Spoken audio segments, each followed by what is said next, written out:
I'm going to bring Gino on here officially in a second. Crowder is up in southern Georgia where he's on a hunting trip with his family, which is just sounds like just a hellacious way to spend any kind of time. But I just ran across the street and got me some Cajun boiled peanuts. The worst. Boiled peanuts are the worst. But I have to, before I bring on Gino officially, Jimmy, our associate producer, is off today for his birthday. And we were going to ask Gino if you would ever celebrate a birthday or take a day off for your birthday.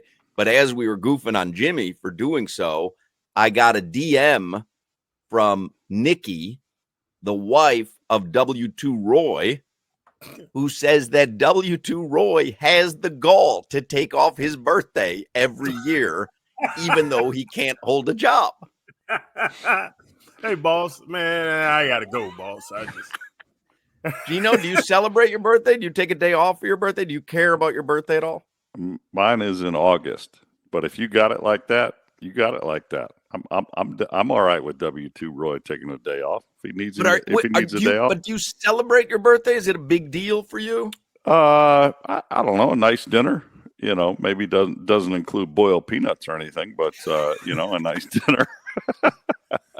But Gino, boiled peanuts are delicious. Talk you crazy worst. About this. It's the only way to ruin a peanut because peanuts are great. The only way to ruin a peanut is to make it mushy and malleable. It's just it's disgusting. It's a cup of like peanut mush with. I got a carafe. I had a carafe right now of boiled peanuts in front of me. Disgusting, man. You ever had boiled peanuts, Gino?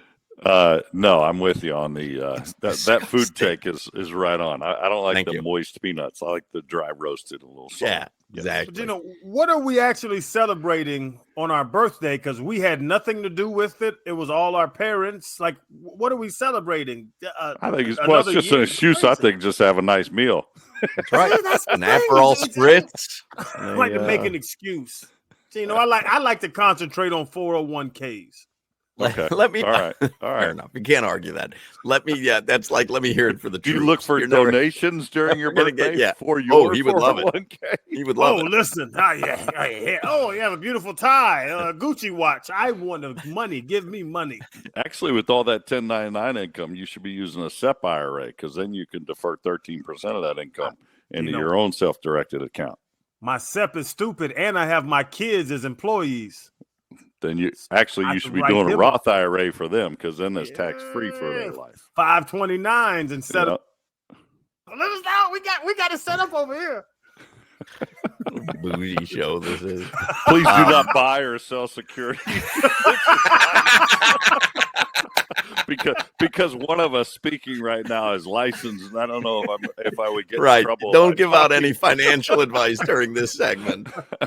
And if you do, this is for entertainment purposes only. All right, Gino Torretta is on the Toyota of Hollywood hotline. Remember, we're going to talk a little Canes here. If you're looking for Canes merch or Dolphins merch, for your holiday list, check out Caneswear in Davie on University Drive or shop online at caneswear.com. Gino Torretta, the Heisman Trophy winner, usually joins us on Thursdays. This Thursday is Thanksgiving, so we'll talk with him today. He's wrapping up the touchdown radio broadcast season this Saturday, calling the Washington-Oregon game. And Gino comes to us courtesy of Evening's Delight, South Florida's source for all outdoor kitchen, grilling, and tailgate needs. They have a full line of grills, smokers, and more. Evening's Delight has 2 locations, Pinecrest and Davie. Traditions are better with Traeger. So grab a Traeger grill during the holiday sale and add wood-fired flavor to your festivities. It's going on now through December 24th. You can get up to $400 off select Traeger grills, plus save on pellets, rubs, and more. So, Gino, Hurricanes on Saturday, they started out slow against Wake Forest. They finished strong. They beat Syracuse Saturday. They are in the ACC championship game. So I'll jump into Saturday. Do you think they go up to Syracuse and handle their business, and the only stumble that they had on the schedule was the one loss to Georgia Tech? Well, I think they can. I think that, Syracuse has always played us tough. We probably had a lot better team my senior year a long time ago, and they played us tough and almost got us at the end. And I think that what college football has taught us this year, road games aren't that easy. I mean, look at Florida, who just took care of business against LSU.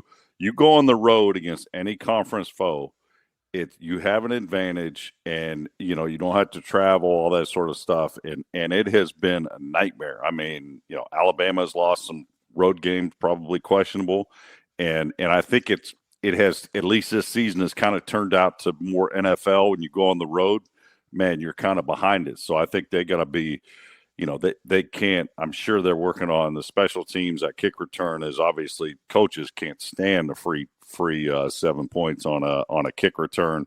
So there's a lot of things they could do. But I think what this season in college football has showed us, it's not easy on the road to go and win anywhere. And Gino, the Canes, are they? Because at this time of year, like, I know we'll talk about Dylan Gabriel and Ward coming around. You were on championship teams. You won a Heisman. Are the Canes progressing in that way? I'm not with the thing that this is a good loss for them because now there's no pressure to go undefeated. I don't think that.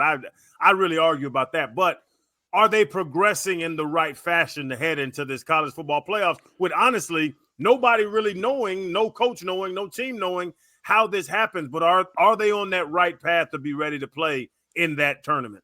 Well, I would say this. There's no good loss. I don't care who you are, if it's Alabama, Nick Saban, it doesn't matter. There's no good loss. And I think that they've stumbled, and what I said last week is they still control their own destiny. So that means they control their destiny to win, to get in the conference championship game. They win that, they're going to be in the 12-team playoffs. And then you figure out, based on seeding, okay, who are we playing? What does that look like? If we win the ACC, we're going to have a bye week, and then you're going to play the winner of whoever that is in your bracket. So I think it gives you an opportunity, and that's all you want. I think that, listen, Channing, when we played, it was, man, if you lost, man, you were deflated and you were out of it. You were just out of the race. And I think that they're in the race, and at least in my eyes, you get to that playoff berth, then you go from there. I think offensively, obviously, we've seen Cam, play great all season long. He's got another opportunity this Saturday. Gabriel at Oregon, he's got an opportunity against Washington this Saturday, try to influence some more Heisman voters. You got Hunter out in Colorado. So I think that they control their own destiny, and I think that you dance with the girl you brought to the date, and I think that they're exactly where they want to be. And I think that when you get this part in the season and you still control your own destiny, there becomes more focus. There becomes more, hey, these games, every play is that much more important as we are where we are at the end of the season. Speaking of Cam Ward, so I'm watching against Wake, and we've watched him all season long.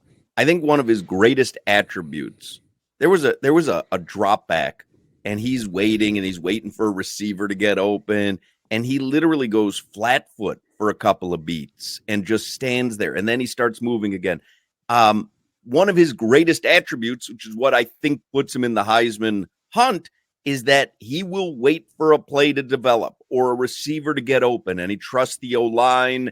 And I also think one of his worst attributes is waiting for a play to develop and a receiver to get open and maybe trying to fit something into a window that's not there. So I don't know. How do you look at it? I can't figure out if that's like such a special, unique trait that he has, or if it's something that he needs to fix.